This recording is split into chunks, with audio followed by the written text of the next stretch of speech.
စ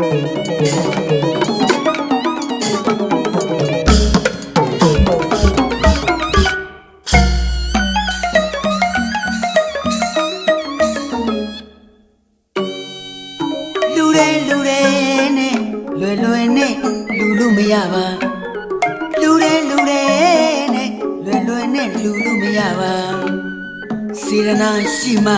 အလူဆိုတာပေးဖြစ်တာကျွန်တော်စေရနာကိုအားလုံးသိတယ်ဗျာစေရနာတကားလေးဖွင့်လိုက်ပြီစေရနာတကားလေးဖွင့်လိုက်ပြီစေရနာပိုင်ရှင်ဘယ်သူလဲမေးကြည့်ကျွန်တော်ပဲဒီနေ့အလူပေးလိုက်တာအပေါင်းနဲ့အများတီအောင်စေရနာတွေလက်ဆွမ်းပြလို့စေရနာတကားလေးဖွင့်လိုက်ပါ